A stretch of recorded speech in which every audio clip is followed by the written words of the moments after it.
Hello everyone, welcome to part 3. We are starting off part 3. First of all, I never mentioned this in the other parts, but I installed this before the test drive video and the GoPro video, but there's a brand new carburetor and a brand new petcock. And then in the test drive video, you guys probably saw that it was leaking onto like the area where like the gear selector and the starter motor are.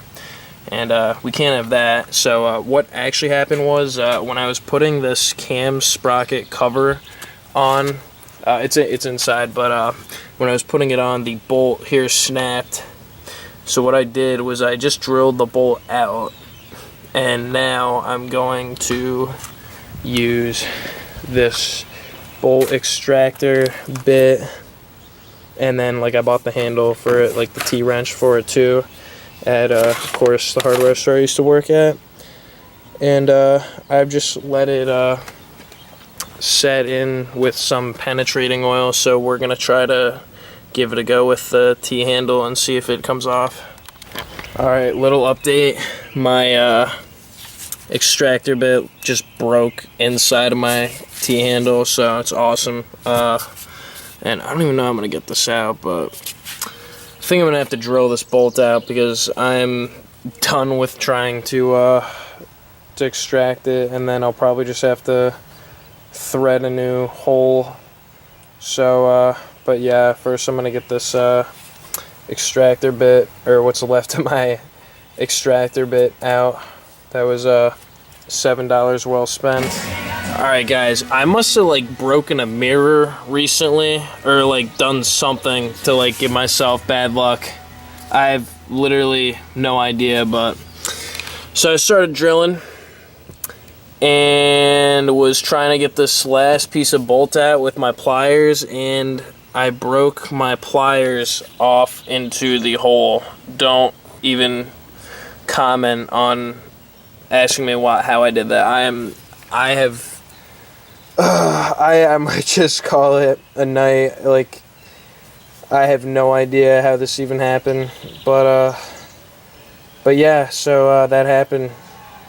I guess I'm gonna have to start from square one, and yeah, actually, you know what, I'm just gonna try to drill this out first. Alright guys, like, thankfully it just came out with a magnet. I got it out, but still have to figure out what I'm gonna do with this hole here. I think I'm just gonna have to tap it.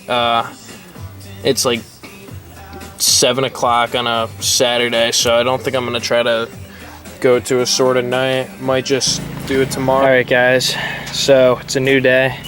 Just got back from the my go-to place. As you guys know, I used to work at a Do It Best. So I got some supplies. I already had the T-handle from when I bought the bolt extractor, and then I have the tap right here. I'm gonna retap it with a 6mm by 1 bolt, because that's the original bolt that was in there, the original like 10mm bolt that I have. And then I also bought a few of these drill bits. I bought 2 of them because I bought the black oxide and not the cobalt.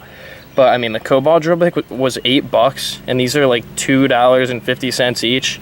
So I figured I'd just buy 2, and then if I broke one, I would just switch out to the other. But I didn't even need to use 2. I mean, 1 worked well enough. You know, I wasn't like drilling into a solid piece of steel. I was just cleaning out the hole that I already started with. So I already drilled out the hole because I didn't want to record that because it would be boring. So now I'm gonna tap it right now.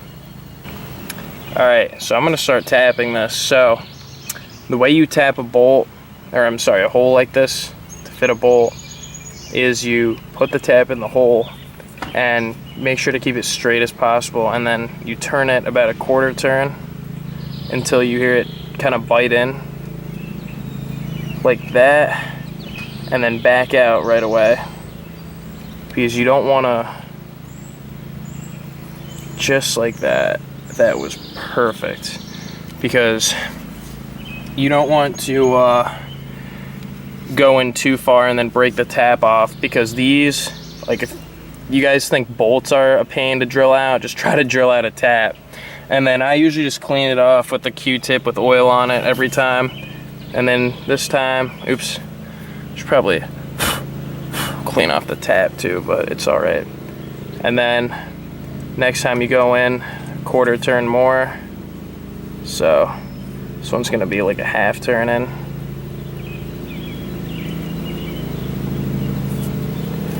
Just like that, back out.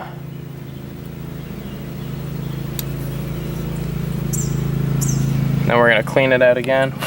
Clean off the tap too. I have a paper towel over here that I'm wiping it off with. Sorry about the shaky camera, it's just an awkward position. So I'm gonna keep doing this, and then hopefully I'll have a nicely tapped hole.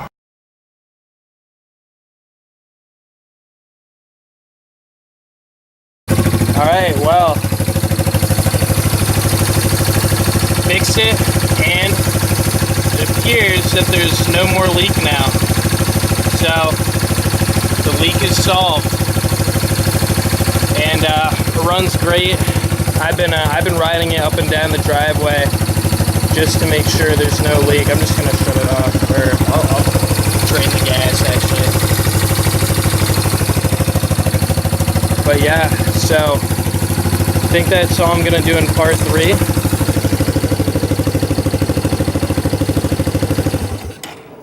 And stay tuned for part 4, if I even, yeah, you know, I'll make a part 4. Part 4, I didn't mention this yet. I don't think I'm gonna snorkel this just because a chainsaw fits perfectly on the front right there. So snorkeling it would just kind of ruin that, and I'm not gonna be bogging this thing in mud ever.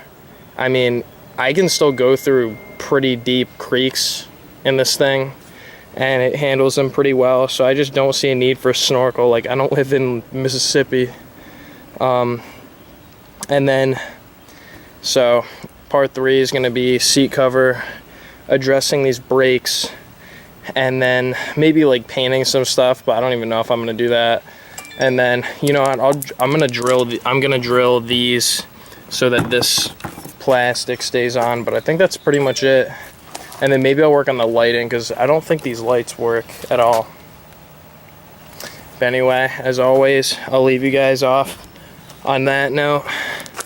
Thank you for watching, and stay tuned.